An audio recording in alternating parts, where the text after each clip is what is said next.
છોટાઉદેપુર જિલ્લાના બોડેલી તાલુકાના જબુ ગામથી ધામસિયા વચ્ચે ₹1188 કરોડના ખર્ચે બનતા નેશનલ હાઈવે નંબર 56ના ફોરલેન માર્ગને લઈને કોસિન્દ્રા ગામના ગ્રામજનોમાં નારાજગી જોવા મળી રહી છે। જમીન સંપાદન અને મકાન દુકાનો તોડવાની કાર્યવાહી સામે ગ્રામજનોએ બોડેલીના પ્રાંત અધિકારીને આવેદનપત્ર આપી ફરી સર્વે તેમજ યોગ્ય વળતર આપવાની માંગ કરી છે। જાણવા મળ્યા મુજબ બોડેલી તાલુકાના જબુ ગામથી ધામસિયા વચ્ચે નેશનલ હાઈવે નંબર 56ને ફોરલેન બનાવવા માટે ₹1188 કરોડના ખર્ચે કામગીરી ચાલી રહી છે। બોડેલીથી જબુ ગામ થઈ રાજપીપળા, નેત્રંગ તેમજ વિશ્વ પ્રસિદ્ધ સ્ટેચ્યુ ઓફ યુનિટી સુધી જતો આ માર્ગ રાજ્ય અને કેન્દ્રીય સ્તરે મહત્વનો માનવામાં આવે છે। માર્ગ ફોરલેન બનવાથી વાહન વ્યવહાર સરળ બનશે તેમજ વેપાર અને પ્રવાસન ક્ષેત્રે પણ વેગ મળશે તેવી આશા વ્યક્ત કરવામાં આવી રહી છે। પરંતુ બીજી તરફ આ માર્ગના વિસ્તરણ દરમિયાન કોસિન્દ્રા ગામમાં રસ્તાની બાજુમાં આવેલી અનેક દુકાનો, મકાનો અને જમીનો સંપાદનમાં આવતા સ્થાનિક લોકો મુશ્કેલીમાં મુકાયા છે। વર્ષોથી ધંધો કરતા વેપારીઓની દુકાનો તેમજ રહેણાંક મકાનો તોડી પાડવાની કાર્યવાહી શરૂ થતા વેપારીઓ અને રહેવાસીઓમાં ભારે ચિંતા અને રોષ જોવા મળી રહ્યો છે। ગ્રામજનોનો આક્ષેપ છે કે જમીન સંપાદનની પ્રક્રિયામાં પૂરતી જાણ કર્યા વગર અને યોગ્ય નોટિસ આપ્યા વગર કાર્યવાહી કરવામાં આવી રહી છે। વિકાસ કાર્યોનો તેઓ વિરોધ કરતા નથી, પરંતુ અસરગ્રસ્ત લોકોને યોગ્ય માહિતી, પૂરતો સમય અને યોગ્ય વળતર મળવું જોઈએ તેવી તેમની માંગ છે।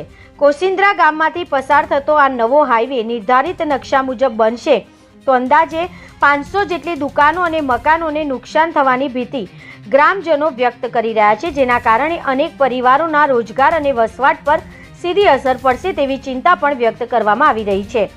આ મુદ્દે કોસિન્દ્રા ગ્રામજનો અને આગેવાનો બોડેલી પ્રાંત અધિકારીને આવેદનપત્ર આપી રોડનું ફરી રિસર્વે કરવામાં તેમજ વર્ષ 2022ની જંત્રીના બદલે વર્ષ 2026ની બજાર કિંમત મુજબ વળતર ચૂકવવાની માંગ કરી છે। સાથે જ ગામ વિસ્તારમાં રસ્તાની પહોળાઈ ઓછી રાખી શક્ય હોય ત્યાં સુધી દુકાનો અને મકાનો બચાવવા પણ રજૂઆત કરવામાં આવી છે। હાલ તો કોસિન્દ્રા ગામમાં હાઈવે પર આવેલા મકાનો અને દુકાનો તોડી પાડવાની પ્રક્રિયા શરૂ થવાની શક્યતા વચ્ચે ગ્રામજનોમાં ભારે ચિંતા અને અનિશ્ચિતતા જોવા મળી રહી છે।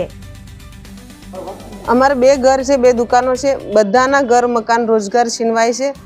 એના માટે એવી છે કે જેટલું બની શકે એટલો ઓછામાં ઓછો જગ્યા જાય તો સારું, એમ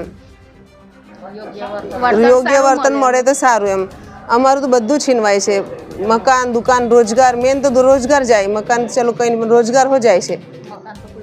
મકાન તો અમે ભાડે હો રહી લઈએ, કંઈ વાંધો ના, પણ અમારે રોજગાર છીનવાય છે। એમ એટલે અમારી કેવી રીતે જીવે, એમ ધંધો નવેસરથી ગોઠવાનું બહુ અઘરું કામ છે। અમે આમ જનતા છે એટલે જરાક અમારી બાજુ અમારી બધાની વાત ધ્યાનમાં રાખીને ઓછી જમીન જાય એની ધ્યાનમાં રાખો તો સારું। એમ ન વર્તન હમણાં પ્રમાણે વર્તન જરાક સારું આપો તો અમે પછી આગળનું પણ વિચારી શકીએ એવી ઈચ્છા છે અમારી। કંચનબેન રમેશભાઈ, કોસિન્દ્રા, ખીચી કંચનબેન રમેશભાઈ।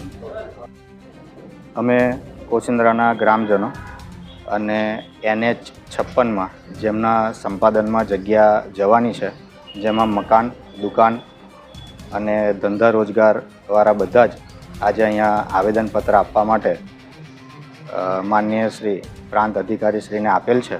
અને એમાં અમારી મુખ્ય માંગો જે છે એ અનુસાર અત્યારે રીસર્વેની અમારી માગણી છે, વત્તા ઓછામાં ઓછું સંપાદનમાં જગ્યા જાય જેથી ધંધા રોજગાર બધાના ઓછા છીનવાય એની પણ અમારી ખાસ માગણી છે।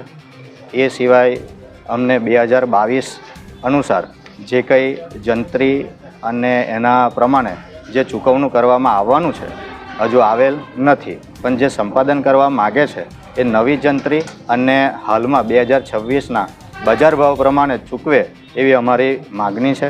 એ સિવાય અમારા ગામમાં વર્ષોથી એક પાણી નિકાલનો પ્રશ્ન છે, જે કોસિન્દ્રા હાઈવે NH અત્યારે છરકે છે ત્યાં ચોકડી ઉપર પાણી ખૂબ ભરાઈ જાય છે, એ પણ સોલ્યુશન એમના સ્ટ્રક્ચરમાં લે એ અમારી માંગ છે।